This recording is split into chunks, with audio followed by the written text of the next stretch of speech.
you guys are going to see what they can do for all of us in the state of Arizona. There's no doubt in my mind that he will represent all of us, whoever they voted for him or not, because he's a decent man. He's a man that, like my brother, joined the armed forces to carve a new life and a career. He's a man that had worked all his life. He's a man, like I said, and I hate to repeat myself, of integrity. That's really hard to find integrity in career politicians, but him and Kelly are the exception. Senator, what can I say? Because you're going to be our next senator, so we better start getting used to call him Señor Senador. A todos los demás, gracias por estar aquí. Este hombre tiene mi respeto, tiene mi voto, el voto de mi familia, de todas estas personas que están creando una nueva ciudad, todas estas personas que trabajan en construcción, tienen el apoyo incondicional para nuestro futuro senador. A los seniors nos va a ir muy bien, porque yo también soy senior. Le vamos a exigir que trate de cubrir todas nuestras necesidades. Somos una ciudad que tenemos necesidades y es imposible que un solo senador nos ayude. Teniendo dos, es 2 por 1. Con esto le doy la bienvenida, Rubén. Esta es tu casa. Esta es una gente auténtica, trabajadora, que te recibe con los brazos abiertos. Muchas gracias por being here.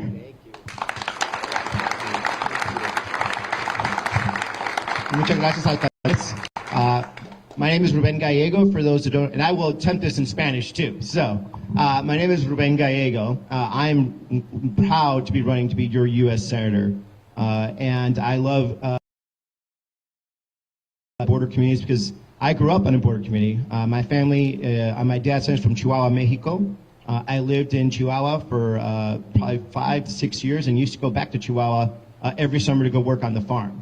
And we came back to the United States, and we had a very Latino experience. We were working class. My mom was a secretary. My father, before he left, was a construction worker. And so I grew up on construction sites. I used to do drywall and these drop ceilings. Yeah. I was not a good taper, so that's why they sent me to college, because I was never going to make it. But I understood the value of hard work, because when my father left, it was just me and my 3 sisters. And we had to make it on our own. And so I went to work. I worked in construction sites. I worked in kitchens. I worked as janitors. I did everything I could to help my family, because my mom, didn't want to get on welfare, so she wanted to make sure that she continued to be helpful to my family. I worked and I went to school and I studied hard, because I realized that I needed to get a scholarship so my family and I can get out of this situation. And so I studied very hard and did well on all my test scores and got a scholarship to go to Harvard. And that's impressive, but my sisters also went to college. And then my mom also went to college too, after all of us. So we're living the American dream. We're able to actually have a chance at the American dream because I had a great mom, help from God and help from the community to make sure that I had an opportunity to succeed. And that's what I want to make sure people have, no matter where you are. If you're here in San Luis or Somerton or Phoenix or Prescott, you should have a chance at the American dream. You should be able to work hard, be able to buy a house, be able to start a business, be able to have a comfortable life. Because that's what we're here for. We're here to support our families and support the future of our kids. In San Luis, I've been talking to the mayor and talking to the council members as well as the county supervisors. There's a lot of people that want to live in San Luis but can't afford to even buy a home now. And so we have to make it affordable at the federal government for you to buy your first home. Because I remember when I bought my first home, and it was amazing. As a Latino, you have this dream of buying a house and having una troquita. And once I got my house, I felt like I'd finally make it. And right now, there's a lot of men and women that are working very hard, but their dollar's not going anywhere. And we still have other things to work on. One of the things that I'm very proud of is that, with everything that's been happening at the border, I've been trying to get more border patrol down here to make sure that we help our communities here so they're not overrun. But also to get places like San Luis, Yuma County, other places that are spending so much money of their own tax dollars on this situation, because if the police or hospitals or the fire system is overused because of migrant crossings, usually sometimes you don't get reimbursed for that, and that's money out of your pocket. So I've been fighting, whether it was the Trump people or whether it was the Biden people, to make sure that everyone here gets reimbursed, because we have not fixed that system. But we need to continue. And lastly, I want to make sure again that you can live here and get the jobs you want, get the education you want. You shouldn't have to leave San Luis to get a good paying job. You shouldn't have to leave here to go get the education you want. You should be able to do all that here, and part of that is, again, making sure that we have good roads, good education, internet access, all these things that people value in other places, the doctors that you need here, that are very hard to find in other places. And I look forward to being your senator. Okay, voy a tratar de decir todo eso, pero en español. A ver qué pasa. Me llamo Ruben Gallego, estoy corriendo para ser su senador. Es un orgullo que estoy aquí visitando a ustedes. Mi papá es de México, de Chihuahua, México. Viví en Chihuahua por unos años y regresé casi cada verano para trabajar en el campo. Mi mamá es de Colombia, México. Por eso mi español es un poquito mixed up. Y pues cuando regresé a los Estados Unidos, nada más hablaba español. Y mis maestros me dijeron que no podría hablar español en la casa, para que tenía que aprender el inglés. Lo que pasó es que se me olvidó el español y aprendí un poquito de inglés. Ahora estoy tratando de hacer los dos juntos. Yo tengo dos niños. I forgot to say this in English. I have two kids, 7-year-old and 15-month-old. Tengo un niño de 7 años, tengo una niña de 15 meses y ya estoy en la campaña por 22 meses. Gracias a Dios no me mató mi esposa cuando dije que quería correr por Senado con una nenita. Yo tengo de mi familia, son familia de trabajadores. Yo trabajé en high school también, y no nada más high school, pero también en colegio, universidad, para asistir a mi familia. Mi mamá creció a mí y a mis hermanas como soltera, porque mi papá abandonó la familia cuando tenía 14 años. Y yo fui a trabajo cada día para asistir a mi familia. Fui a la escuela, entonces en las noches yo trabajé en las cocinas, la construcción, trabajé como janitor, trabajé en producción de meatpacking, trabajé donde lo que podría hacer para asistir a mi familia, porque yo sabía que nosotros estábamos en pobreza y mi mamá necesitaba ayuda. Yo entiendo que es trabajar, yo entiendo que es trabajar duro para el sueño americano. Yo entiendo que ustedes quieren también por ustedes y por su familia. Con la asistencia, el esfuerzo de mi familia, de mi mamá, de Dios y mi comunidad, me matriculé en una universidad que se llama Harvard, me gané una beca, y también todas mis hermanas ganaron becas, se fueron a la universidad también. Y también mi mamá, cuando terminó mandando a todos los niños a la universidad, se fue a la universidad también. En 25 años, en ese apartamento donde nosotros vivíamos, no había nadie con una educación de colegio. Ahora, de 25 años después, yo ojalá voy a ser senador. Mi hermana es una doctora que se especializa en cáncer. Tengo otra hermana que es una maestra. Tengo otra hermana que es una, how do you say businesswoman in Spanish? Es una mujer de negocios. Una mujer de negocios. Y mi mamá trabaja por un non-profit de migración. Nosotros tenemos el sueño americano, y por eso estoy corriendo por ser su senador, porque muchas veces las personas que van a Washington, D.C. no entienden la comunidad latina, no entienden la comunidad de trabajadores, no entienden qué tenemos que hacer para asegurar que nuestros niños tienen un buen futuro, o qué tanto cuesta tanto una casa o un coche, algo como así, cosas como así, que es muy importante en nuestra comunidad, pero ellos no saben eso, no saben cómo que es trabajar 40 horas por semana para traer un sueldo de dignidad a su familia. Y por eso quiero ir al Senado, porque yo creo que tenemos que tener una voz por los trabajadores de este país, especialmente porque muchas veces no hablan las cosas que necesitan aquí, no nada más Border Patrol, pero también más asistencia cuando viene a los fondos para la policía, para hospital, cosas como así que sí cuestan mucho porque nosotros todavía tenemos un sistema quebrado de la migración. Pero como su senador, yo voy a siempre estar aquí en contacto con el liderazgo del alcalde y el concejal. Usted siempre puede saber que voy a trabajar para asegurar que usted tiene una buena vida, que tiene alguien que va a trabajar por usted y va a ir a pelear por usted para que pueda tener un buen futuro. Muchas gracias y agradezco mucho su tiempo y ojalá que pueda tener el apoyo de usted y su familia. Y voy a también abrir por preguntas en inglés o español. Now I'll also open for English and Spanish. I got about 80% of it correctly, I would say. But yes, right? Don't show this to my mom. My mom actually speaks fluent Spanish. She will be mad at me. Yeah. I want to apologize to our elected officials. We have, yes, I got excited when you showed up. But I apologize to, especially you, Matias. Matias is running to represent us at the state level. Could you please stand up?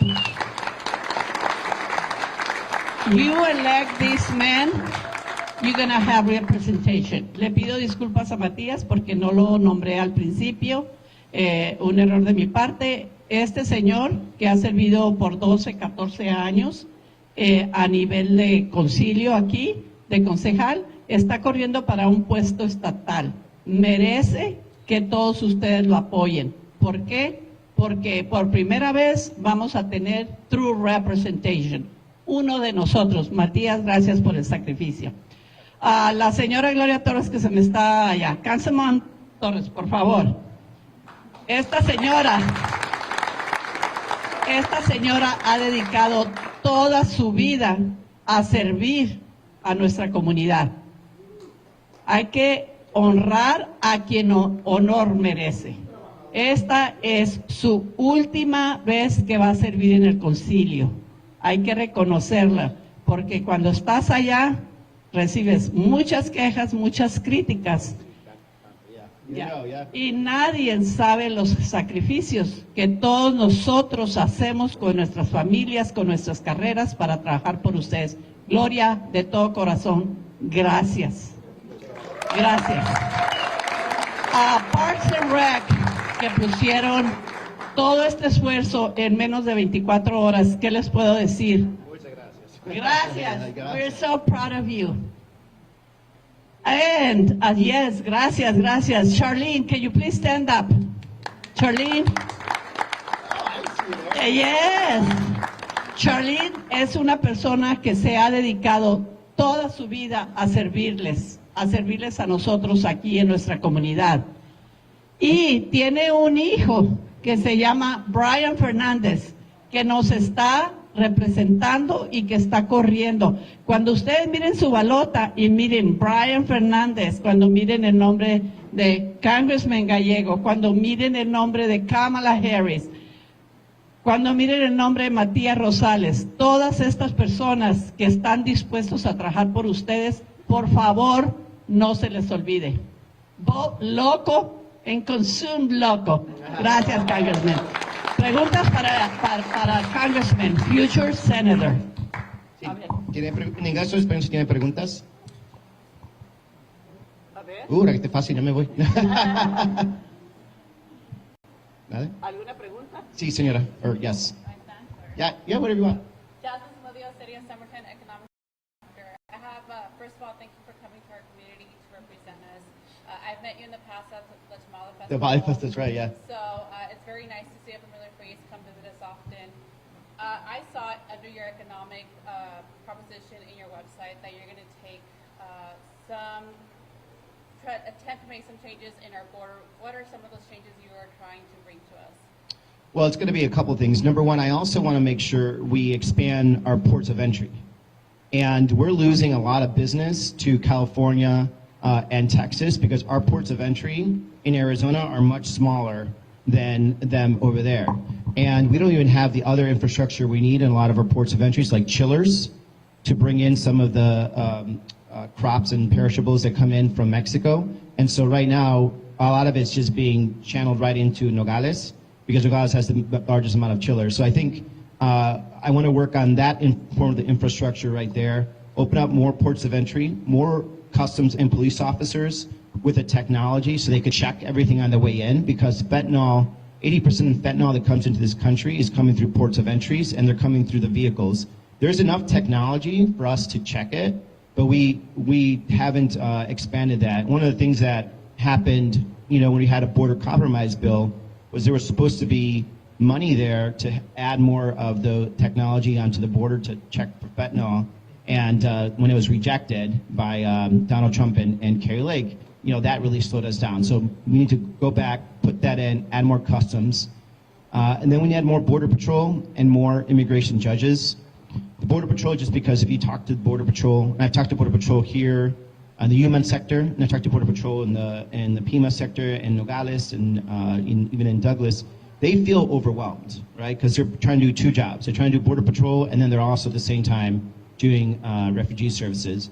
So they need to have more of them so they could actually do the job they're intended to do, which is to stop illegal migrants from crossing.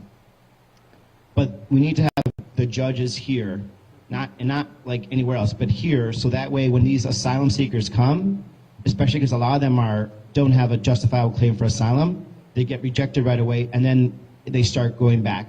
And once it starts circulating in these countries that you're not going to be able to abuse the system, there's going to be less of that pressure that comes here. So more judges, more Border Patrol, more technology, more ports of entry. I'd love to have more rail links also for economic reasons. Mexico is going to be developing a port, a deep sea port in, I think it's Guaymas, ¿verdad? Guaymas. And so with that there's going to be either California, Arizona, or Texas, maybe New Mexico, that are going to benefit from that rail link. Because whatever's going to come off that port, they're going to want to import to the United States. We, in Arizona, we want to be the people that are importing that, because that's big money for us. That's big and a lot of jobs. And so we need to make sure that we have the infrastructure for that. And if we don't, then we're going to lose again to other places. And that's the one thing that we have that people don't understand. The border has problems, but the border is also a big benefit to us when it comes to business and economic development. Thank you. Yeah, you got a follow-up. This is just a follow-up, and thank you for addressing all those issues. They are a big economic factor in our community. One thing that I have done some research on is that we specifically need a USDI, and that is a bug inspector. That is what's actually derailing commercials from going to Mexicali and Nogales. If you can put that in your list of things to address, possibly the first one to address, that would also start the momentum of bringing commercial through our port of entry, which helps us economically. And that's under USDA regulation? Yes. Yeah, okay. Got it. And you're saying that there is one in Nogales, but not here? Yeah. Okay. So a USDI is a bug inspector. Yep. You see them in Hawaii and Alaska and Puerto Rico, yeah. Mexicali and Nogales have one on site. So On site. When a commercial truck comes in, it only takes them about 3 hours to get inspected, the bugs to get inspected, and they're on their way. Here in San Luis, it takes 2 to 3 days because there isn't one on Right. site. And no one wants to send food here in 2 to 3 days. Yeah, that's a really good point. It's produce, the produce goes bad a lot faster. So Yep. Having one on site here in San Luis would help us incredibly in our economics. So That'd be great. Yeah, I would love to work on that. Thank you. Yeah, that's one of the things was one of the complaints, One of the issues that we have, that's why our port number 2, San Luis 2, hasn't worked. And there's a lot of information that we're going to send to you, and I pray that you can help us. You have a question? Yes. Housing and all related costs are very high in this area. What can be done to lower those costs? Well, number one, labor market, I'm sure the mayor, because the mayor runs a very successful building company, labor market is really tight right now, too, when it comes to finding the workers. Maybe not here, but in Maricopa County and in even northern Arizona, it's hard to find construction workers right now to do that housing. And the thing is, it is hard work. And I did it for 4 years in high school and then part into college. And the problem with that is that those workers, once they get really well trained, will also try to find other work. So what we're seeing in northern Arizona is that construction workers, once they get really well trained, will then go from housing, they go to commercial housing, commercial construction. Commercial construction is bigger, pays more, has, it's long term. And so what happens is that when you have not enough workers, prices go up. So making sure that we're training, and we have constant training of workers is important. Some of the regulations that we have at the federal government for housing is also makes it very difficult, especially for building subdivisions, right? And so looking at the regulations of what we can cut to make it easier for things to get built matters. Interest rates are still a problem, right? So when you used to have when your average house was $200,000, 3.5% down on your FHA loan is not bad. But now when housing has gone up, 3.5% starts adding up. It becomes more difficult, right? In other parts of the state, it's $500,000 for your average home. 3.5% is almost, with all the, when you close, is almost $20,000. There's very few people that have $20,000 for a down payment. And so right now, there are some banks that are offering 1% down payment with good credit, which is how I used to do it. And I think that's what we should be working to help. So that way there's an actual market, right? Because if people feel they could buy, then they'll go and build a house or buy a house. But right now, it is very, very difficult. And then for people like me, I'm a veteran, and so we get the VA home loan. Even the VA home loan has a lot of restrictions on it, and we have to go back, and it takes longer to do it. When I was buying a house, a lot of people wouldn't sell me a house because I was using a veteran home loan. And that's ridiculous. I was basically getting discriminated for being a veteran. But partly it's because the government requires too many checks, and by the time it actually gets through it, the people that are buying the home or selling the home just don't want to deal with that. So it's the regulations, it's the paperwork, and it's also helping subsidize. The other thing is we do have what's called low-income housing tax credits, and we need to make sure that rural Arizona gets it, because a lot of times it only goes to Pima and Maricopa County, and that's not helpful at all when it comes to that. There's a teacher that got, Yeah. maybe, is this the last question? Congressman, you have more time? One more time for questions? Last question, okay. Okay, good. Good morning, Senator Gallego. My name is Luisa Viola. I'm the local union president for our teachers and the Oh, excellent. So we have unique issues here in our rural areas. How you, as our senator, going to advocate rural teachers? We have teachers that are driving to Calexico, 2-hour drive every single day. 2 hours there, 2 hours back, every single day. We are faced with that here in our rural areas. And the money doesn't get trickled down to us. There's two things that's happening. So in rural, everywhere, especially places like this where you're surrounded by federal land, the federal government is supposed to help what's called PILT, payment in lieu of taxes, right? Because you guys are small, you can't have much to tax, and you can't really tax federal land. So we're supposed to give money directly, and it's also a part of our impact funding. So schools that are rural, in poorer areas and harder to get to, should be receiving more money. So defending that and putting money more in there matters. I also introduced a bill. It's called the Helpers Act, and that's to help teachers, firefighters, and police officers buy homes. Because a lot of times, if you're a police officer or firefighter or a teacher, you're doing what you're doing, right? You're driving away at the day and then driving back. And it's just not fair to that teacher, because the teacher ends up getting taxed. They don't have time. Gas is expensive. And then they're not part of the community, right? So this is a federal program that you would apply for down payment assistance up to $25,000 for you to be able to buy a home if you're a teacher, police officer, firefighter, or first responder in general because of that. And then even when it comes to police, and this is one thing that we have not been doing correctly, we have a lot of money that we give to cities for police officers, but small cities aren't eligible for it. So if the alcaldesa here wants to add more police, she can't use the COPS program because it's too small. And so I've introduced a bill to change the law so that way places like San Luis can hire more police officers using federal dollars. And this is already done. So for example, if you take up any big city in Arizona, they use federal tax dollars to hire more police officers.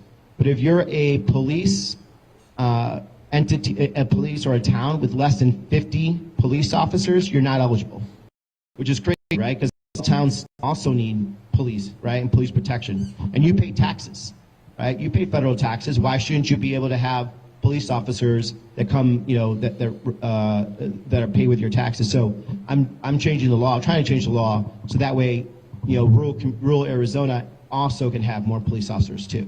So in general, I'm just going to summarize what the maestra is saying is that I think understanding small and rural communities and how they're not the same matters. I think a lot of our elected officials come from the big cities and have always lived in big cities and don't understand the needs of rural Arizona or smaller towns or border towns. I think for me, I live in Phoenix, but I grew up in small towns in Mexico, and I understand, and have been working in Arizona now for almost 20 years, visiting, Charlene back in the day when we were both in the State House. And so, unlike I think a lot of other people, especially people like Carrie Lake, I actually understand our smaller communities and their needs. Thank you. Thank you so much. So, who comes first? We have a senior. Ahorita le toca. Okay. Esta ley ridícula que tienen de nosotros en la ciudad de San Luis, Arizona, estamos cortos 47 oficiales, Congressman, ¿ok? Oficiales de policía. Oficiales de policía. Y a pesar de todo eso, somos la ciudad más segura en el estado de Arizona. ¿Por qué? Porque nuestros policías están trabajando. Pero si queremos llegar a los 50, no tenemos dinero. Entonces, pues, lo felicito. Yo quiero que esa ley pase. Eso va a resolver nuestro problema con el Departamento de Policía. La última, me voy a tomar la libertad, un senior, por favor. ¿Sí? ¿Una más?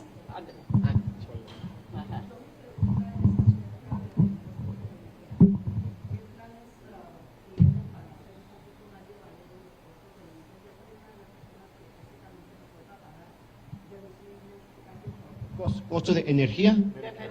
O de Medicare. Pues tenemos que tener más a la reforma que empezamos. Ahora en la ley de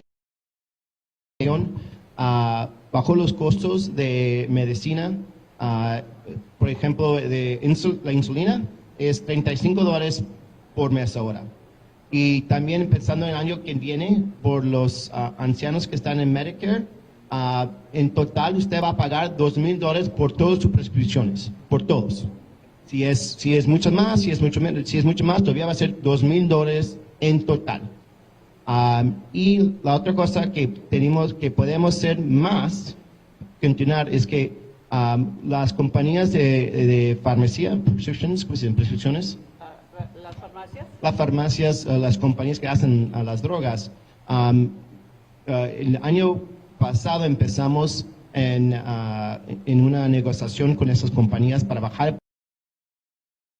a los ciudadanos aquí en este país, principalmente las personas que están en Medicare. Pero nada más empezamos con las drogas, las 10 drogas que cuestan no más. En el futuro que viene vamos a ir hasta 50 más drogas. Y corto directamente a usted, que usted no va a tener que pagar tanto por las prescripciones. Y ojalá en el futuro también quiero hacer eso con todas las drogas que necesitan las personas que están en Medicare. Es algo que ya hacemos. Por ejemplo, si usted trabaja como yo soy veterano, cuando yo uso la farmacia del hospital de veteranos, las drogas de ahí son más baratas que se me encuentran en Walgreens o CVS, porque el gobierno federal está en negociación con esas compañías cada año para bajar el precio. tenemos que hacer lo mismo aquí y cuando bajamos el precio es algo que nosotros ganamos como ciudadanos, pero también usted cuando usted paga cada mes. Les vamos a pedir el señor congresista, lo siento mucho, señora, sí, pero el señor congresista tiene otro compromiso, ya se pasó 20 minutos, pero por favor, vamos a tomar una foto con todos. Vamos a hacer una foto, un grupo. No hay pregunta, dígame. Nada más yo como senior y miembro de la comunidad, y estoy asistiendo al senior center, y hago la petición al señor Gallego que tienen en lo personal mi voto, pero le pido que para el senior center haya más actividades, alguna persona que nos enseñe a hacer una terapia con las manos, o etcétera, para el Alzheimer, más actividades, juegos, sillas que bicicletas para área de mujeres, es mi petición personal. Y sobre todo, el menú que se cabe a algo nutricional para personas de la tercera edad. Ya nada azucarado, nada de, ¿sí me entienden? Porque yo me siento mal en lo personal no comer los alimentos de ahí. No tengo diabetes, pero me cuido para no estar. Entonces, es mi petición que le ponga un crédito más de atención, un crédito de arena de atención a Esas son nosotros. cosas que podemos trabajar especialmente con la ciudad. Ya hay unas actividades que me ha tocado presenciarlas y hacerlas gracias a la donación monetaria que la señora Nieves Gallego me proporciona al señor Center, sin costo alguno, se lo agradezco personalmente que están ahí en el público. Porque yo he ido a senior center a la área de fitness y mesa, casa, y estamos muy diferentes. Entonces yo pienso, a lo mejor es como salir de México, que como estamos tan alejados de la capital, no se acuerdan de nosotros. Acuérdense que tenemos que manejar varias horas del desierto para llegar a San Luis, Arizona. No, entiendo. Muchas gracias. Son los 50 personas. Andrés, sí. Vamos tomando, vamos a... Venga aquí, después de hablar, venga. Sí, venga. Venga aquí, venga frente.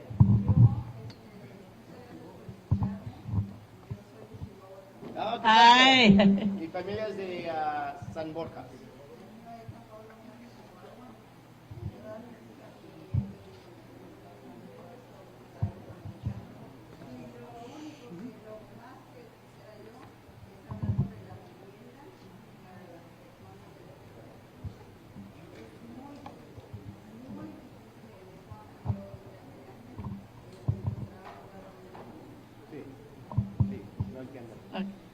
Nos vamos formando para una foto. A ver, ¿quién nos va a formar?